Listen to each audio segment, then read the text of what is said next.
Injury update, Colt McCoy aggravated his nerve, neck. Trent Williams, shoulder strain. He had lack of strength, that's why he couldn't go back in. Gabe Miller had an ankle sprain. He could not return. Lichtensteiger had a mild knee sprain. He returned to play. And then Alfred Morris had a groin tightness, but he came back to play. Jay, it seems just that your offense just had a really nice rhythm to it in the first half. What changed in the second half?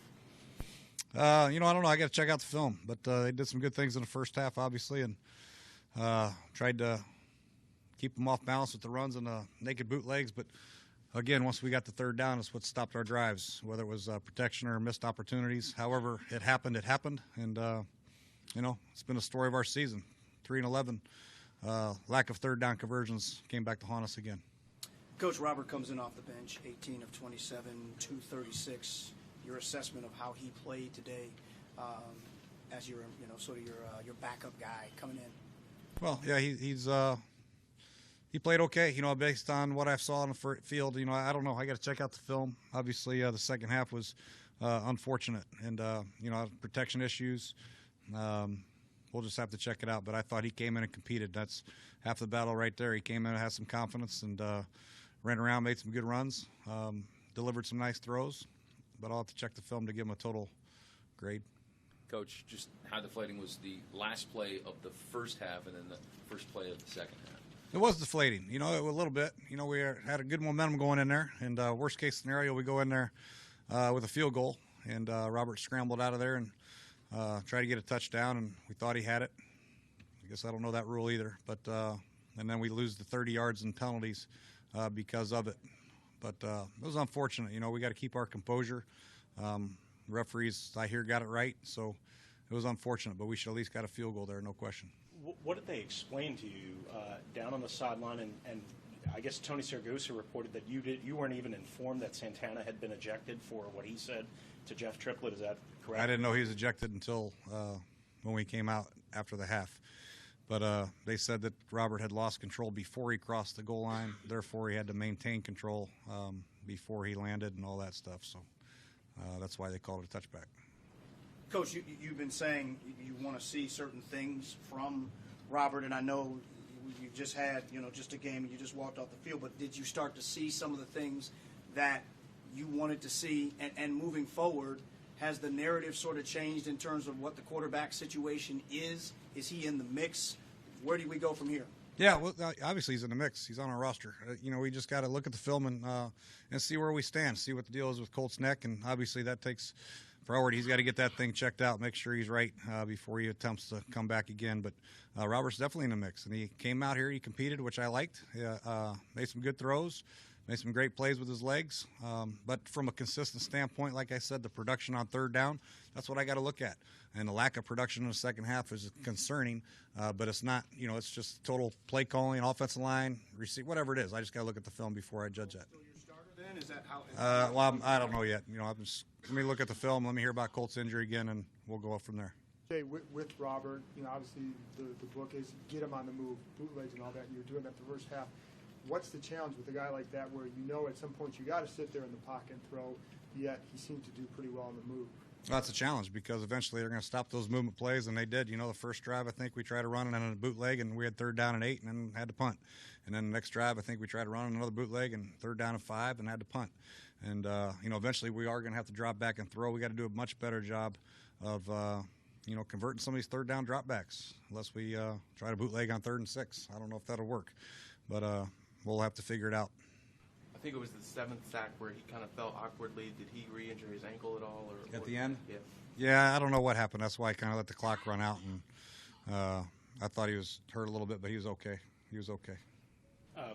Jay, people are going to say, why didn't you guys pay more attention to Odell Beckham? Just from your perspective, talking to Haz, what was the plan there? Why didn't it seem like there were more, double teams, for lack of a better term? Yeah, no, one of his touchdowns it was a cloud over the top. We just failed to get a jam on him. And then, the other two, he just made some plays. One was a slant, and I can't remember the third one. But, they have some issues. They give you some problems. I thought we did an excellent job stopping the run all night, which is good to see. I think our guys played hard up front. Just in the secondary, we're a little short-handed there and gave up some plays. After you let the clock run down, Robert came to the sideline. You walked down the sideline with him, had sort of an extended conversation, shook hands with him. What were you talking about? Well, number one, I want to make sure he's okay. You know, that's why I let the clock run down. I thought he was dinged up a little bit, and he was okay. And I just told him, you know, I was happy I was proud of the way he competed, man. He came out here and came in relief and competed. That's what you want in the quarterback. You want better production, obviously, from everybody, but I thought he competed. In addition to Trent, how beat up is the offensive line? 6 straight weeks with 5 or more sacks and just really big hits being dealt out. Are they playing through injuries? Is that part of the reason it's so hard? You know, I think Corey got banged up a little bit, but and then Trent obviously got hurt today. We just, you know, some of the sacks, you know, we just have to look at and find out why. I know I saw Pierre-Paul make a couple very good rush moves, and that's what happens when you get in 3rd down and long or you get behind there late in the game. You're going to give up some pressures. We just got to do a good job of knowing where our underneath people are, our quick elements, and get the ball out sometimes. And we just got to do a good job of manning up sometimes against these good pass rushers. But it'd be nice to play with the lead there in the 4th quarter. Once in a blue moon, we don't have to worry about it.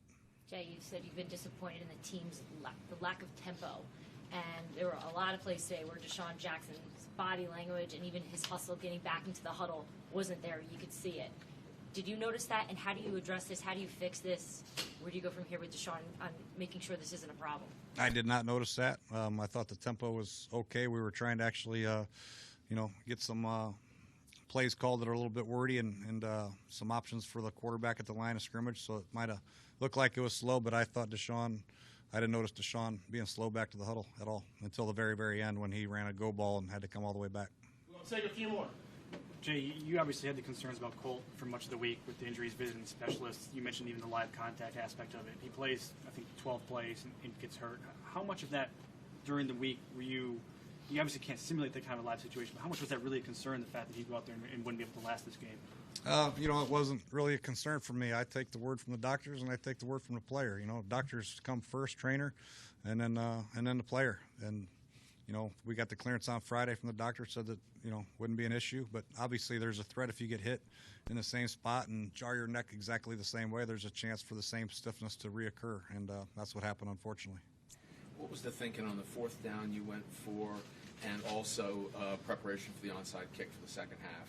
Yeah, it was 3rd down. It was at the 35-yard line, and we had 4th down and 2, very makeable. And you know, we had a basic concept called, and I thought we had Jordan Reed on a slant, and for whatever reason we didn't get it thrown. And I don't know if it was a protection issue or Robert just didn't see it. Just before it, what happened with the timeout? You actually got the ball snapped on the 4th and 2 before that, but there was a timeout. Yeah, it probably was close to delay a game, and I didn't want that play on 4th and 2. It was running late, and so we decided to call timeout and get our 3 receivers set and Jordan Reed out there.